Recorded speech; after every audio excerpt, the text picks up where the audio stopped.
Material in this video contains content included in the RBT Test Content Outline, 3rd edition, TCO. F.3 provides services only under ongoing supervision from supervisors who meet BACB requirements.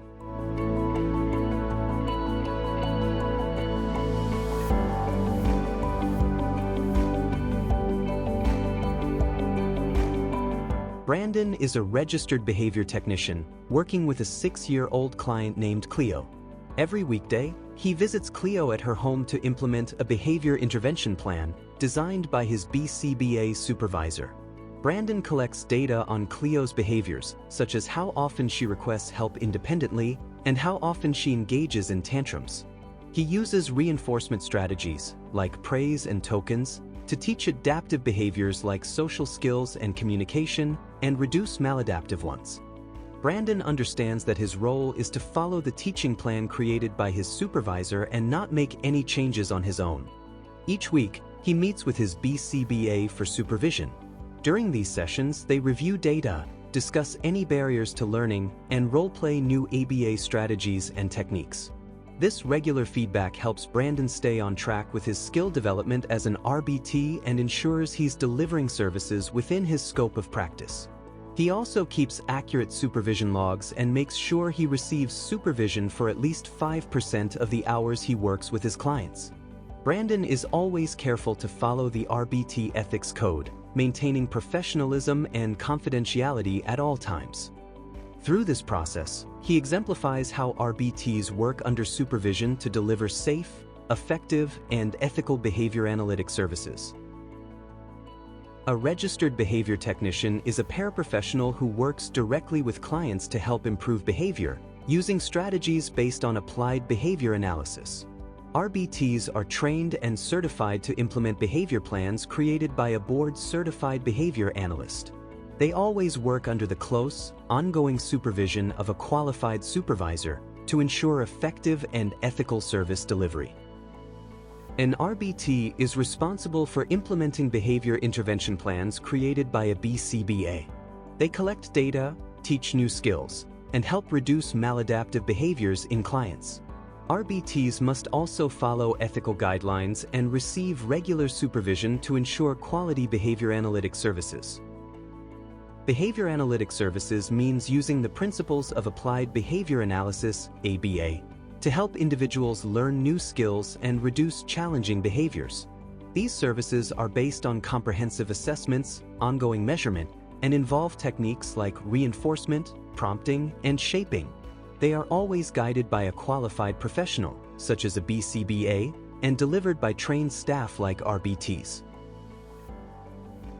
As an RBT, you're part of a team that depends on structure, trust, and supervision to deliver quality care.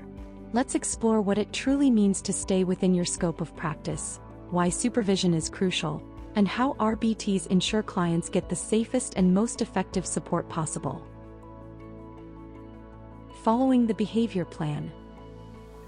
RBTs must only implement behavior plans designed by a qualified supervisor, such as a BCBA.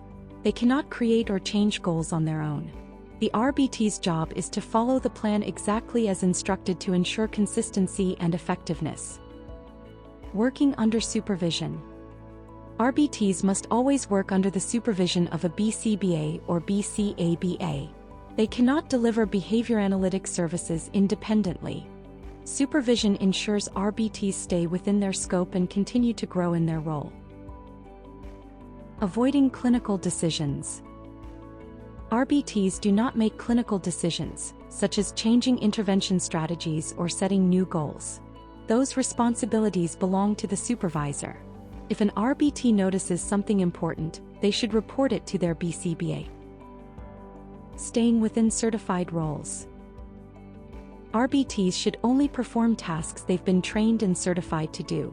They must never take on duties meant for teachers, therapists, or medical professionals. Staying in their role protects the client and ensures ethical service delivery. Now that you understand how an RBT stays within their scope of practice, let's take a closer look at the BCBA supervision that makes this possible. Supervision isn't just a requirement, it's the RBT's professional support system. It helps RBTs grow in competence, stay accountable, and deliver services that are both safe and effective. In the next section, we'll break down exactly what supervision looks like, who can provide RBT supervision, and how often it needs to happen. RBTs are required to receive ongoing supervision for a minimum of 5% of the hours they spend delivering behavior-analytic services each month. This supervision must be provided by a qualified supervisor, such as a BCBA. It ensures that RBTs are delivering services correctly, ethically, and within their scope of practice. Supervisors of RBTs must be BCBAs, BCABAs, or licensed professionals who meet BACB requirements.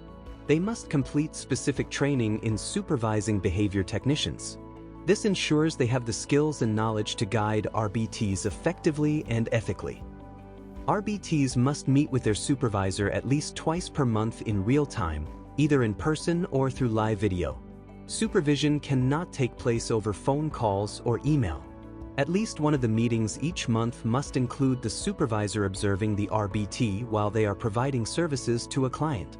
In-person observation is preferred, but live video or webcam observation is allowed if necessary.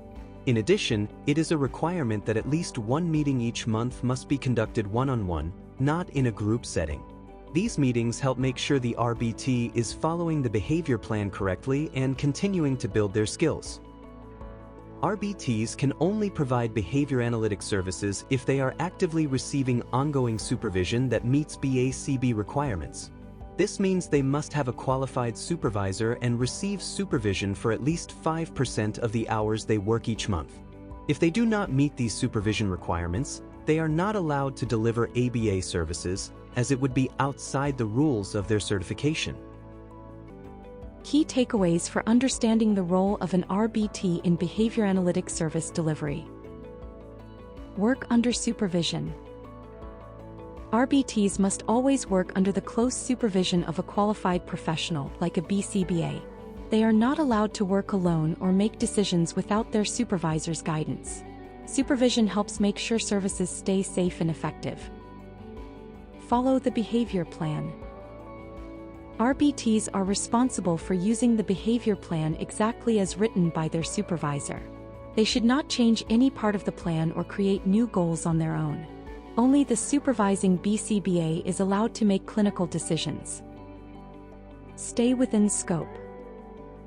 RBTs must only do tasks they have been trained to do and are allowed to perform under their certification.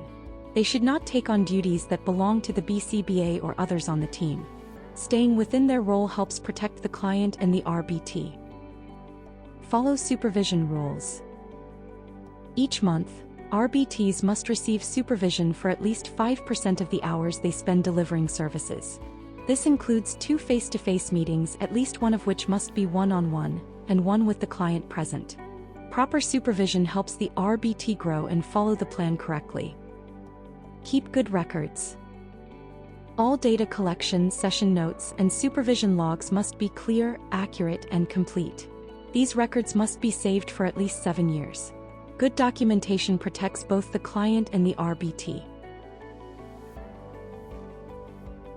As an RBT, you play a powerful role in changing lives through compassionate, ethical, and skillful behavior analytic services.